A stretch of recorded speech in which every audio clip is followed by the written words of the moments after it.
नमस्कार बच्चों, मैं भोला यादव। आज आपको संक्रमण तत्वों के वर्ग का निर्धारण यानी हम कैसे प्रमाणित करेंगे कि संक्रमण तत्व जो है किस वर्ग के तत्व हैं। ठीक है बच्चे, तो इसको हम वर्ग का निर्धारण करेंगे संक्रमण तत्वों का। जैसे हमने बताया स्कैंडियम का 21, फिर टाइटियम का 22, क्रोमियम का 23, वेनेडियम का 23, क्रोमियम का 24, फिर मैग्नीज का 25, आयरन का 26। ठीक है, आयरन के बाद आता है कोबाल्ट का 27, फिर निकिल का 28, फिर कॉपर का 29 और Zn का 30। अब बच्चे हम इलेक्ट्रॉनिक विन्यास के माध्यम से हम इसको निकाल सकते हैं। ठीक है, इलेक्ट्रॉनिक देखिए जैसे हम निकालना शुरू किए। ठीक है, ये हो गया हमारा 1s2, 2s2, 2p6, 3s2, 3p6, 4s2 और 3d1। देखो बच्चे, एक फार्मूला हम यहाँ जानेंगे कि जब d ऑर्बिटल के जब तत्वों का हमें जब वर्ग का ज्ञात करना होता है कि इनके वर्ग कितने होंगे, किस वर्ग का ये तत्व होगा, तो होता है s प्लस d। मतलब हुआ, इसका मतलब बच्चे यह हुआ कि s कक्षक पे उपस्थित इलेक्ट्रॉन की संख्या तथा d कक्षक पे उपस्थित इलेक्ट्रॉन की संख्या। अब देखेंगे इसके अंतिम 4s में कितने इलेक्ट्रॉन है 2 और 3d पे कितने इलेक्ट्रॉन है 1, जोड़ दिए कितना हो गया 3। ठीक ना, यानी ये क्या हो गए तीसरे वर्ग का तत्व हो गया। ठीक है ना, कितने वर्ग का हो गया तीसरे वर्ग का। फिर जब 22 का निकालेंगे तो d में 2 हो जाएगा, तो ये चौथे वर्ग का। 23 का निकालेंगे तो d पर 3 हो जाएगा, तो 3 2 5 पांचवें वर्ग का हो जाएगा। इस तरह से जब हम आएंगे 30 तक तो ये 12वें वर्ग का तत्व होगा। ठीक है ना, ये d ब्लॉक के तत्व होंगे।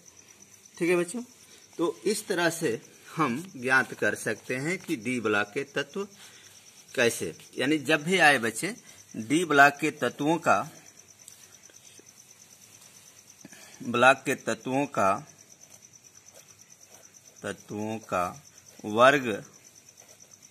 वर्ग का निर्धारण, तो हम यह सूत्र याद रखते हैं s प्लस डी। ठीक ना, s प्लस डी बराबर वर्ग, यानी s पे उपस्थित इलेक्ट्रॉन की संख्या और d पर उपस्थित इलेक्ट्रॉन की संख्या को जोड़ देंगे तो जो संख्या आती है वही उसकी वर्ग संख्या होती है। अब हम बताएंगे p वर्ग के तत्वों के वर्ग का निर्धारण। तो बच्चे जब इसका इलेक्ट्रॉनिक विन्यास निकालते हैं तो p में होता है यह कि s प्लस p प्लस 10, ये करके फार्मूला जो है हम निकाल लेते हैं। ठीक ना, यानी यस आर कक्षक पे उपस्थित इलेक्ट्रॉनों की संख्या प्लस p पर उपस्थित इलेक्ट्रॉनों की संख्या प्लस 10।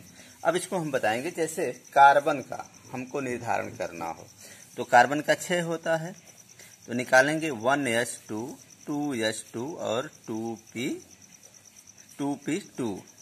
ठीक ना बच्चे, 6 हो गया।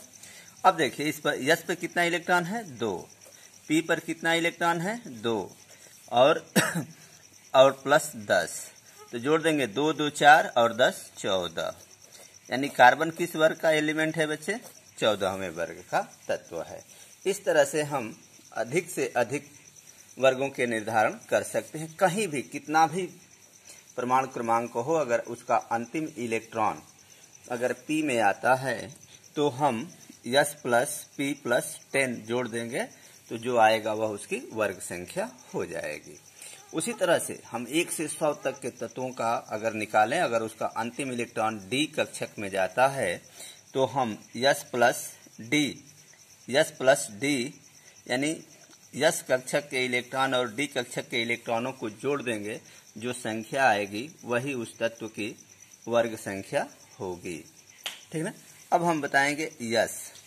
यस का मतलब होता है बच्चे कि 1 से 100 तक के कहीं भी निकालें और कितना भी यस आए, उस यस में जितने इलेक्ट्रॉन की संख्या होगी, ठीक ना, उस अंतिम कोश के यस ब्लॉक में जितने इलेक्ट्रॉन की संख्या होगी वही उस वर्ग की, उस तत्व का वर्ग होगा।